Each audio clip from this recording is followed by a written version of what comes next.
मला तर ना कंटाळा आलाय या सगळ्याच. जास्त बोलायचं काम नाही. या बस मध्ये या घरात तुझं तिकीट इथपर्यंतच होतं. आता जो स्टॉप येईल ना तिथं उतरायचं आणि आता जो वाहक लगेच घेऊन येईल ना त्याच्यासमोर एसटी पकडायची निघायचं. हा तुम्ही काही मोडता घालू नका म्हणजे झालं सगळं. ए बाई तू आवर पटापट चल, ते पाण्याचं ठेवलंय काही. चला मागे येऊ द्या, चला येऊ द्या, चला चला चला चल रे, चल रे, तिकडे सरक रे, चल रे. चल रे, गाडी लाव, चल रे. चल रे. चल, चल, चल, चल. गाडी लाव, गाडी लाव. चल तिकडे. चल तिकडे, चल. नमस्कार नमस्कार. कुठं चालले? ए तुमच्याच घरी. आमच्या एसटी मध्ये आम्ही ट्रक नेत नाही जा दुसऱ्याने. ट्रक बोला तुम्हाला. काय बोलताय तुम्ही? काय येऊ का आतमध्ये? हा, या या या या. चला समोर चला. चला चला चला चला. चालत राहा मागची येऊ द्या.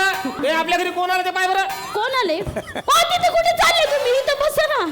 या या या पाहुणे या बसा बसा बसा बसा. ए माकड कोण तिथं कुठं बसून राहिला? ते सीट ज्येष्ठ नागरिकासाठी दाखल असं.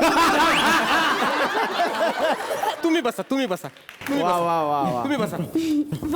मी इथं बसू? हा थोडा सरकून बस. सरकून बसला ना तर 2-3 सीट आणखी बसते तिथं. काय बोलताय? काय चाललंय?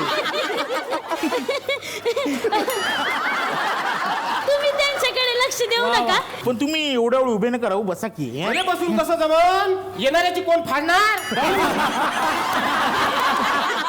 यांच्या घराचे लोक येतात ना त्याचे कपडे फाडतात तेव्हा. नाही नाही फाडणार नाही काढणार. म्हणजे ते मायावर कपशीचा सेट ठेवलाय ना तो कोण काढणार असं म्हणायचं त्यांना. आता आपण लग्नाची बोलणी करूया. हं? पप्पा लवकर लवकर. बोलणी काय करायची आहे त्याच्यात? सुट्टी असेल तर बोला, नाही तर इथंच उतरा. थांबो रे. त्यांना असं म्हणायचंय की सुट्ट्या बघून तारखा काढू लग्नाच्या. हो, उन्हाळ्याच्या वेळेसच आपण लग्न ठरवूया. हा, उन्हाळ्यात इंजिन करवून जर फेल पडला तर बॉम्बलाच बसायचं नाही. उशीर होऊन राहिला. त्यांना असं म्हणायचंय की उन्हाळ्यात जर आपण वरात ठेवली ना तर येणाऱ्या पाहुण्यांची डोक्यांची इंजिन आहे ना ते गरम होतं आणि नवऱ्याकडच्या मित्रांना नाचायला नाही मिळत ना वरातीला. मग ते म्हणतात छे वरात बाई फेलच गेली म्हणून ते म्हणतात हो ना हो हो हो, वरातीत आमची 1000 माणसं येतील. हा 13 वर्षाच्या वरच्या मुलाची फुल तिकीट पडत. आणि तुमच्यासारखे जर 1-2 जण असले ना तर त्याचं जास्त लगेच फळा लागत आणि त्याला वर बांधल्या जाईल. तिकीट काढताना लोक वयला पोते. लेकरं असते संग 3. एकाचं वय सांगते 10, एकाचं सांगते 10.5, एकाचं सांगते 11. आता हे मंदातलं 10.5 वर्षाचं पैदा व्हायला काय 20-20चा मॅच झाला होता का? काय बोलताय ते? तुम्ही बोला.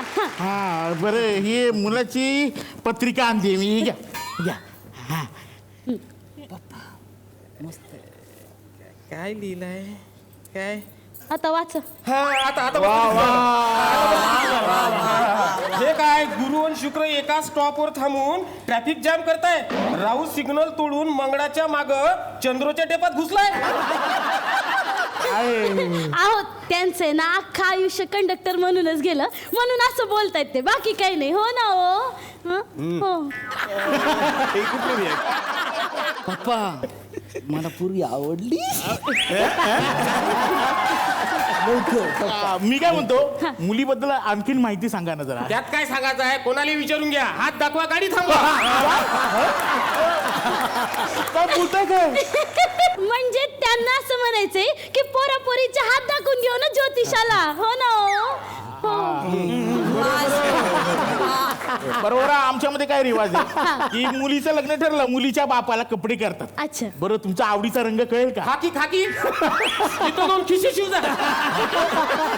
खाकी काहीतरी. खाण्यापिण्याचं राहून दे, आपण मुद्द्याचं बोलूया. आम्ही आमच्या परीनं पोरीच्या गळ्यात काय ते दागिने घालू. हा दागिने कायले पाहिजे? उगाच ते एसटीत कोणा मारले तर आम्हालाच कटकट. अख्खी एसटी थांबवा, सगळ्याची चेकिंग. गप्प बसा तुम्ही जरा. पोराला पगार वगैरे किती आहे?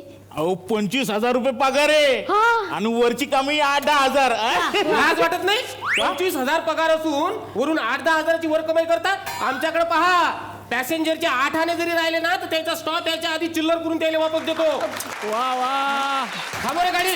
चला उठा, चला उठा, चला उतरा. अहो ऐका. चला, हे चला, असं चालत असेल ना तुमच्या मुलीचं लग्नच होणार नाही. अहो असं चला, नाही. पप्पा लग्न करायचं मला.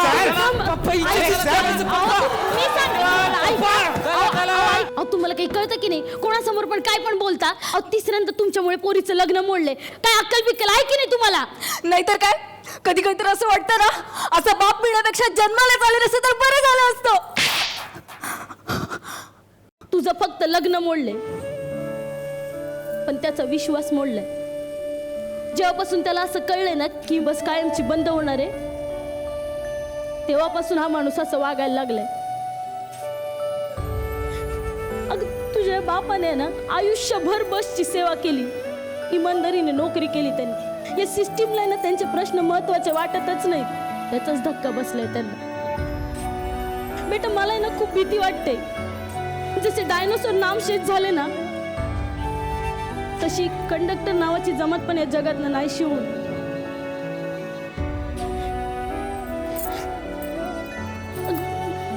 बेटा तुझ्या बापाच्या या आशा वागण्याने का होईना, पण आज तू जिवंत आहे आणि त्याला तसंच जगू द्या, तसंच जगू द्या,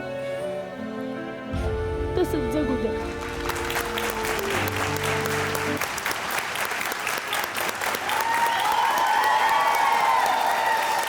एकदा पुन्हा जोरदार टाळ्या या तिघांसाठी. वेगळा विषय आज या मंचावरती आला. नेहमी मला असं वाटायचं की कंडक्टर खूप श्रीमंत असतो कारण त्याच्याकडे खूप पैसे असतात. पण श्रीमंतीपेक्षा प्रामाणिकपणा त्याच्याकडे खूप असतो, कारण एवढी पैशाची भरलेली थैली असणारा माणूस प्रामाणिकपणे संध्याकाळी ती जमा करतो, ही त्याच्या हृदयाची श्रीमंती असते असं मला वाटतं. काही काही शब्द तो बोलतो पण त्याचा अर्थ किती मोठा असतो. सतत तो म्हणत असतो, उठा दुसऱ्याला जागा द्या, की हे आयुष्यभर तुला तिथे नाही बसायचंय, तू दुसऱ्यालाही जागा दे. किंवा हे ज्येष्ठ नागरिकांसाठी आहे, तो बायकांना जागा करून देतो. आणि सगळ्यात महत्वाची गोष्ट जो आपल्याला तो शिकवतो, पुढे चालत राहा, पुढे चालत राहा, पुढे चालत राहा. फार मस्त केलं तुम्ही. तो माणूस एवढा प्रवास, जेवढी वेळ त्याची ड्युटी असते आणि तो उभाच असतो आणि फक्त आपल्यासाठी, आपल्या सेवेसाठी. त्यामुळे त्यांना सॅल्यूट आहे माझ्या. खरंय खरंय खरंय. हा विषय तुम्ही इतक्या सुंदर पद्धतीने मांडलात आणि मला खूप आवडलं. थँक्यू. प्रतिक्रिया तर उत्तम मिळाल्यात. आता बघूया कष्टाचं फळ काय मिळतंय.